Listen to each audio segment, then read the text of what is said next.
Hello and welcome to the video tutorial, VidTut, brought to you by RiseSite Studios. Visit me on the web at risesite.com. Okay, so what am I going to teach you today? Well, we're going to talk about Cinema 4D. Let's say what version I'm using. I'm using R13, and this is the studio version. So it gives me all the features. This is everything. And I'm going to teach you how to create depth of field in like a scene over here. We have a bunch of I don't know, they're capsules, but it looks like a bunch of marching pills. And this one's just kind of the red one leaning out. It's a little hokey, but you know, it gives you an idea of what I'm trying to do here. Now, right off the bat, I'm going to explain to you how depth of field works in Cinema 4D. There's two things you need to have. You need to, first of all, need a camera, and you turn on these two guys down here, DOF front blur and DOF rear blur. Now you don't need them both on, but you need at least one of them on. The rear obviously is the back part, and the front is the front part. Now that's the one thing you need to have on. The second thing you actually need to do is go into my render settings, or edit render settings, and you need to make sure that this guy's turned on. You got to go effect, depth of field, which would be there, and then that's it really, you know. And you just got to mess with your camera here. And you can see that you get these extra little sliders when these are turned on. You can see how I turn them off there, on and off. And you mess with them until it's just right, and you're good. So that's how you do depth of field. Now, what I'm going to do is run through, I'm going to recreate a scene like this, and you can kind of see how it's made firsthand. Okay? So let's do it. Right off the bat, let's just create a new scene. File, new. And I'm going to just get my floor. I'm going to do this quickly because this is a lot of basic stuff. And I'm going to create, let's do a sphere this time. And I'm going to go to MoGraph, go to my cloner tool. I'm going to put my sphere inside my cloner. And let's just raise this up to a lot, 94. I don't know, doesn't matter. A lot. And then my y-axis, I'm going to put 0, and then I'm going to just spread these out until they're kind of perfectly separated. And I can't see them all, so I'm going to go to panel. I'm going to go to my 3 split view so I can see everything. They're not quite spaced out enough yet. Let me just kind of raise that up. Okay, now they're spaced out perfectly. Let's slide this guy down. Let's get it right there. That way, when I create anything new, it still lands in the middle. Raise it up. Sit right there on top of the floor. And looks great to me. Let's give it a texture. I didn't mean to do that. Create shader deno, and I'm just gonna go in here and let's make it red. Here, red, bam, it's red. All right. Next, let's just put this right on my sphere. Perfect. And let's just turn my perspective, my view, until it's looking right down the line here. All right, that works. All right, so now that's already set like that, when I create my camera, it's actually going right where I'm looking, so that's right where I want to be. Now, the camera part of it we're going to mess with. We're going to kind of move this around so it's just the way I want it. But first of all, I got to go to my camera here under my submenu, and I got to go to use that camera. That way, you know, I'm actually looking through the camera no matter where I turn.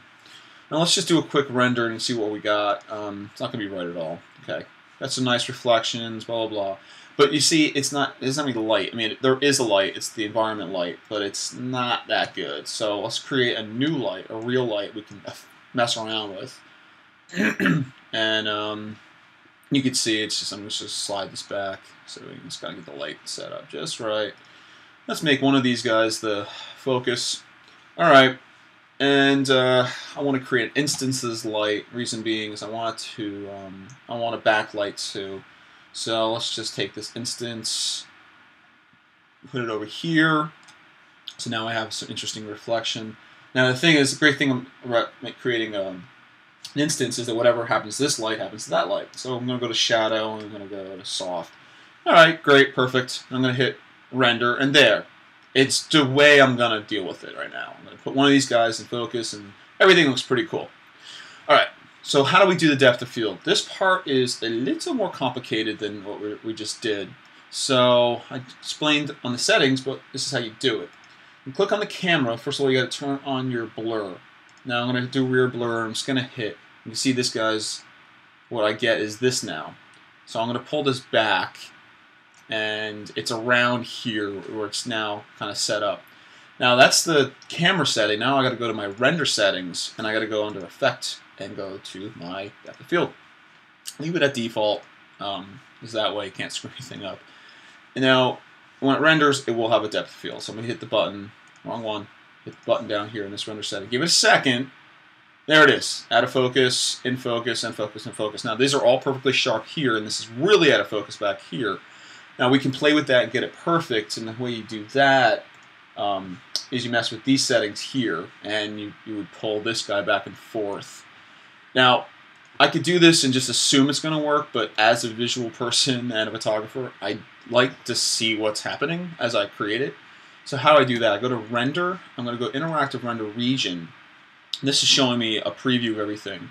Now, I don't need to see all of it, and I just need to see kind of a strip of it, what needs to be affected.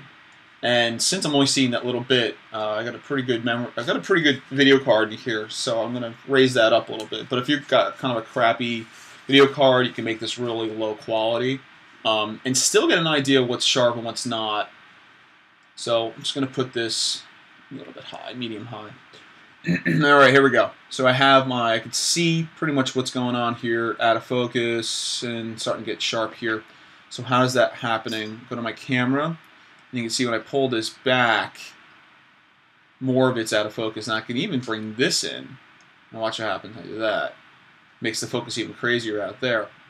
Now, you can see, even though I mess with this back and forth, not a lot happens. But if I pull this really close, now we're getting everything here out of focus. And it's actually evenly going out of focus, not like just turning into a blob in the back. It's a little more natural. And I can make that even longer. And you see it's even more natural, which is great. Even the horizon line's going blurry. So that's just the kind of way I want it. So that looks pretty good. But the problem I'm having right now, or my issue right now, is that I want these out of focus. So I got to turn on the front blur. Okay. So let's see what it looks like default. All right, it's not bad actually. You can even know it's not. Can't quite tell. But all right, that's actually looking pretty good. And this one's pretty okay too. Still, I like to get this more out of focus. So what I can even do is I could take this down here, the front blur, and I can mess with this number. Now you can see that nothing's changing over here. That's because I had it hidden. This is what changes the depth of field. It's actually in focus behind the camera. So the closer I bring this in, you can see that my depth of field becomes more shallow. So it's closing the gap. And I can kind of bring these back and forth so my focus window is even tighter. And finally, I'll just get a really tightly in focus object. Okay, there it is. And I'm just going to bring this forward a little bit more. All right, perfect. Now, I want this one blue. Now, how do I do that? That's easy. Cloner. Let's break them up here. And now I just click on this one. So I know. I'm actually going to go back through here, go to create a Dynel, and let's just make this one, I don't know, blue. Oops. Blue. Okay. Let's turn this off. And let's just pop it right on there. All right. Now we're blue. Now let's do a full render. You see what our scene looks like now? Perfect. Everything is out of focus the way I want it to be. This is just in focus. I probably could mess with it a little bit more to make it a little bit sharper, but now I know how to do that. And it takes a little bit of tweaking, but you can see it's pretty much the way I expected it to be. And that's how you create depth of field using Cinema 4D R13. Thanks for watching.